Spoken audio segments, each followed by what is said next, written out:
Hello বন্ধুরা, চলে এসেছি তোমাদের মোস্ট ডিমান্ডিং কমেন্ট, দিদি তেলপিঠের রেসিপিটা দাও, তেলপিঠের রেসিপিটা দাও। তো চলে এসেছি ভাইরাল তেলপিঠের রেসিপি নিয়ে। তো ঝটপট রেসিপিটা দেখে নাও।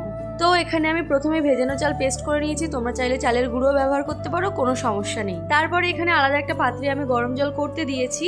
আর গরম জলটা ঠিক এরকম পর্যায়ে যখন আসবে তখন জলটাকে নামিয়ে নিতে হবে। আর সেই ফোটানো গরম জলের মধ্যেই স্বাদ মতো লবণ নিয়ে নিতে হবে। পিঠেটা করতে গেলে কিন্তু ঠান্ডা জল একদম ব্যবহার করা যাবে না, জল থেকে দেখো এখনো ধোয়া উঠছে। তারপর সেই গরম জলের মধ্যেই দেখো এখানে চিনি গুলে নেব। আমরা মিষ্টির জন্য চিনি ব্যবহার করছি, তোমরা চাইলে গুড়ও ব্যবহার করতে পারো। আর এই সম্পূর্ণ রেসিপিটা আমার শাশুড়ি মায়ের মা করছিল, আমি ভিডিও করে দিচ্ছিলাম। চিনি গুলে গেলে দেখো এখানে সামান্য গুড় ব্যবহার করছি। গুড়টা আমরা দিয়েছি যাতে পিঠেটা একটু লাল লাল হয় দেখতে, তার জন্য। গুড়টা ভালোভাবে গুলে গেলে যে চালের আটাটা রয়েছে সেটাকে দিয়ে দিতে হবে। আর শুধু চালের আটা ব্যবহার করলে তো হবে না, এর সাথে আটা বা ময়দাও ব্যবহার করতে হবে। পরিমাণটা তোমাদেরকে বলে দিচ্ছি, তোমরা যদি 3 বাটি চালের আটা নাও, ঠিক 1 বাটি আটা বা ময়দা ব্যবহার করবে। আমাদের কাছে আটা ছিল, আমরা আটা ব্যবহার করেছি। তোমরা ময়দাও ব্যবহার করতে পারো, টেস্ট একই রকম হবে আর পিঠেটাও ততটাই সুন্দরই হবে। ব্যাটারটা ভালোভাবে গুলে নেওয়ার পর আমরা স্বাদের জন্য এখানে মৌরি ব্যবহার করছি, তোমরা কালো জিরেও ব্যবহার করতে পারো। আর ব্যাটারটা একটু দেখে নাও, খুব পাতলাও হবে না খুব মোটাও হবে না, ঠিক এরকম হবে। আর মা এখানে হাসছে দেখো, সেই ঐতিহাসিক কালো কড়াই যেটা নিয়ে তোমরা এত কমেন্ট করেছো। অনেকেই অনেক খারাপ খারাপ কমেন্ট করেছে, আমাদের কড়াই নাকি কালো নোংরা, তাই বলে কি আমরা আমাদের কড়াই বাদ দিয়ে দেবো? বলো, একদমই নয়। আমাদের তেল পিঠে করার জন্য এই কড়াইটাই বেস্ট, আর আমরা এটাতেই করব। তো কড়াইতে তেল দেওয়া হয়ে গেছে। এরকম পর্যায়ে একটা পাত্রে, বাটিতে হোক গ্লাসে হোক, তোমরা এভাবে ব্যাটারটা তুলে নেবে, তাহলে দিতে খুব সুবিধা হবে। আর ব্যাটারের থিকনেসটা দেখে নিশ্চয়ই তোমরা বুঝতে পারছো কিরকম হবে, খুব পাতলাও না খুব মোটাও না। তারপর এভাবে ধীরে ধীরে কড়াইতে দিয়ে দেবে।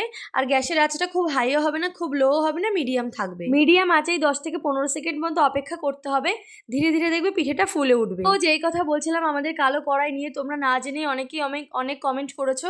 আসলে এই কড়াইটা হলো লোহার কড়াই, কিন্তু কালোই হয়। আর এই কড়াইটা প্রায় 27-28 বছর পুরনো আমার শাশুড়ি মায়ের, তাই জন্য দেখতে এরকম হয়েছে। এটা একদমই নোংরা নয়। কথা বলতে বলতে দেখো এদিকে আমাদের পিঠেটাও লুচির মতো ফুলে উঠেছে, আর কত সুন্দর দেখতে লাগছে দেখো।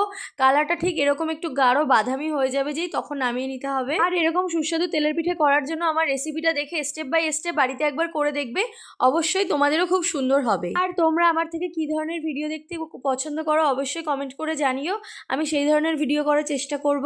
তোমাদের সাথে কথা বলতে বলতে দেখো আমার শাশুড়ি মায়ের এদিকে 1 গামলা পিঠে তৈরি হয়ে গেছে। এদিকে তোমাদেরকে আমি একটা পিঠে ভেঙে দেখাচ্ছি, ভেতর থেকে দেখো কত সুন্দর হয়েছে, একদমই কাঁচা নেই ভেতরটা। এটা দেখেই বুঝতে পারছো কতটা নরম হয়েছে, আর তেমনই সুস্বাদু হয়েছিল। মা ওদিকে করছিল আর এদিকে আমি খাওয়া শুরু করে দিয়েছিলাম। আর তেল পিঠে খেতে আমি প্রচন্ড ভালোবাসি, তাই আমাদের বাড়িতে প্রায় তেল পিঠে করা হয়। তো বন্ধুরা, তোমাদেরকে আমাদের তেল পিঠে রেসিপিটা শেয়ার করলাম, খুবই সহজ, বাড়িতে একবার ট্রাই করে দেখো, অবশ্যই এরকম সুন্দরই হবে। আর আজকের ভিডিওটা এই পর্যন্তই। আজকের রেসিপিটা তোমাদের কেমন লেগেছে অবশ্যই কমেন্ট করে জানিও। দেখা হবে নেক্সট ভিডিওতে। টাটা।